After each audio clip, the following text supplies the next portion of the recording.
Let's get a word on this and the other big stories of the day. Brendan O'Neill, chief political writer at Spite, author and all-round good bloke. Brendan, good afternoon to you.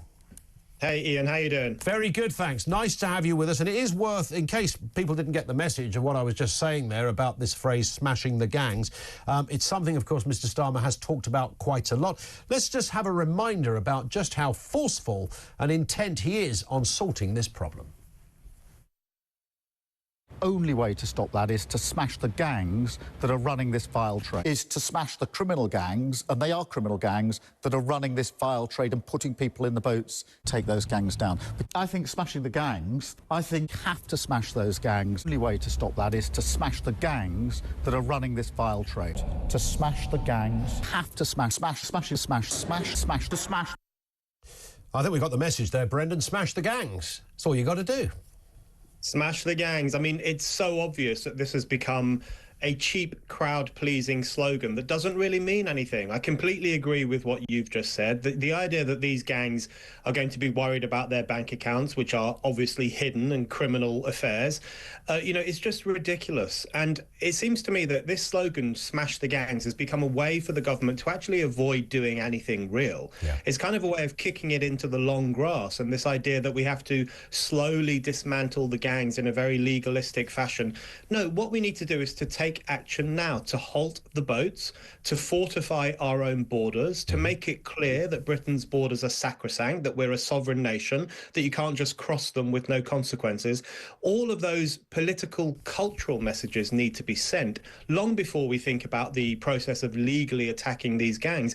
So that slogan is really just a way of the government saying, we don't really know what to do, so we're going to keep on shouting, smash the gangs, in the hope that it will impress ordinary people. It's a real cop-out. What do you think is, I mean, the lack of will to really do anything? We know, in fairness, it predates Mr Starmer, the last lot. The Conservatives were pretty hopeless at this. I was thinking back to Sajid Javid as Home Secretary and, standing there on the borders at Dover, getting all serious and animated about it. Priti Patel gave it a go. Suella Braverman gave it a go. I think there was Grant Shapps was there for half an hour as well. He gave it a go. So they all sort of said the same thing. In many respects, no different, because nothing happened. Nobody ever stopped the boats. No one stopped the boats. I'm starting to think the willpower to do it just isn't there. Yeah. Do they want to do it? Do they really want to do it? All the evidence suggests not, or certainly that they don't think it's a priority, that they don't take it as seriously as lots of ordinary people do. There are so many interconnecting problems in relation to this. One of them is that we were beholden to the European Union for a long time, which kind of took the border issue slightly out of our control, and we had to subscribe to their freedom of movement ideology. And the political class never really recovered from that long period of time. Also, there's the ECHR problem, the fact that we are not fully in control of how we deal with illegal migrants, or where we can send them, or how we can send them back to where they came from. There are restrictions on what we can do on that front. So our hands are slightly tied. That's one problem. But I think there's a broader cultural problem, which is that we live under a political class that doesn't take the ideal of sovereignty very seriously. 100%. They don't think Britain is a sovereign, purposeful, democratic nation. They're very cavalier about borders. They're very cavalier about our integrity. Yeah. They have come to see this country as a huge airport that people can just stop in for a while and do some work and go off again and sneak in if they want to and sneak back out if they want to.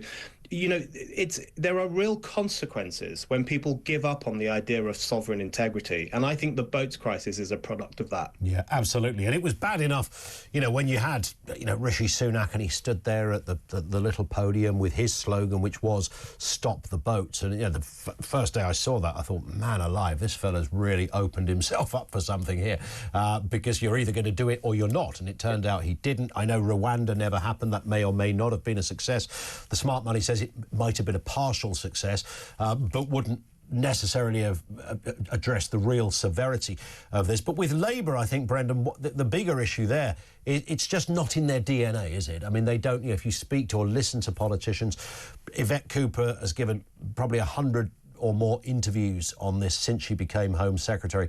She talks about smashing the gangs. I don't think she's ever really mentioned the actual crossing of people on boats. No, and the point you made earlier is so important. You know, if there were 800 people swarming over the barriers at Heathrow Airport, it would be global news. It would be on the front pages of every paper around the world.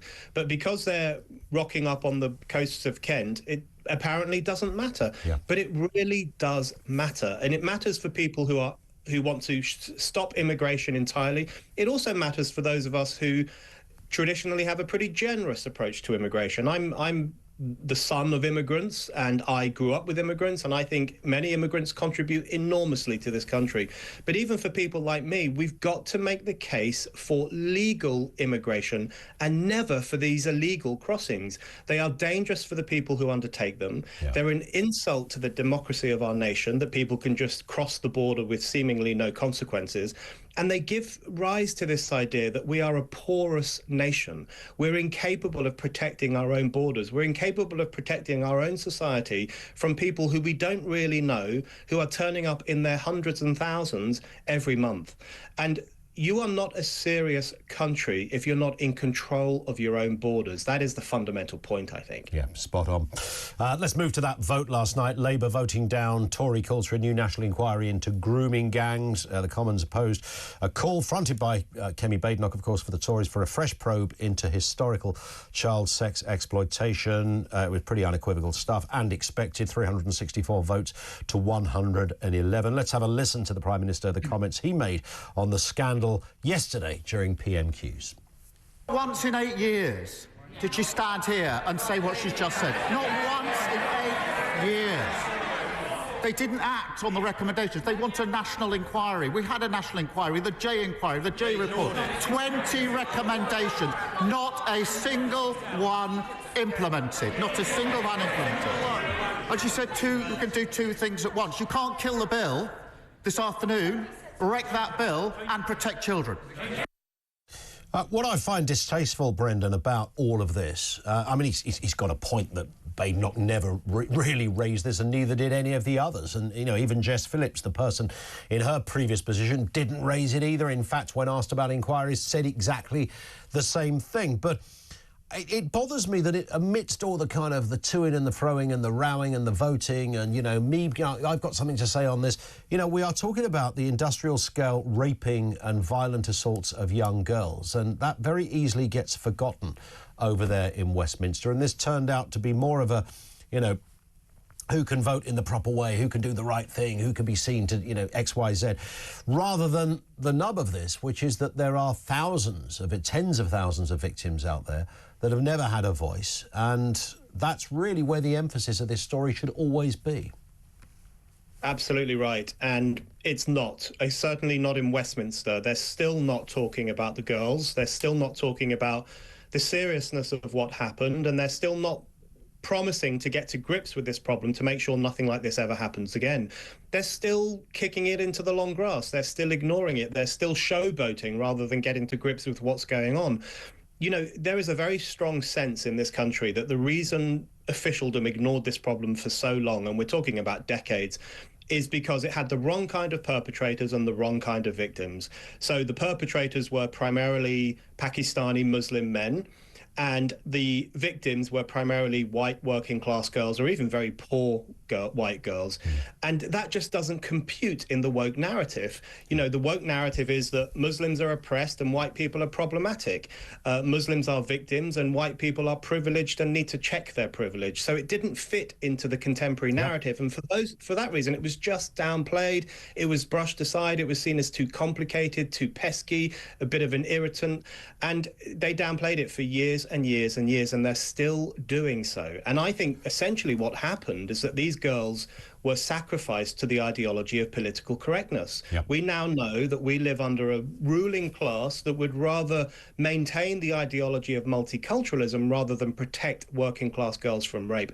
That's a very serious realization, and that's why so many people want a proper inquiry. Yeah, spot on. And much like the previous story, Brendan, it's really not in Labour's DNA to get animated about this stuff, because they, you know, we even heard that with, you know, Starmer's horrendous comments when he was visiting a hospital talking about people jumping on right-wing bandwagons. I mean, that very phraseology is exactly how this story began and why we're even discussing it now. Brendan, stay with us. We're going to talk some more. Brendan O'Neill is with us, chief political writer at Spiked.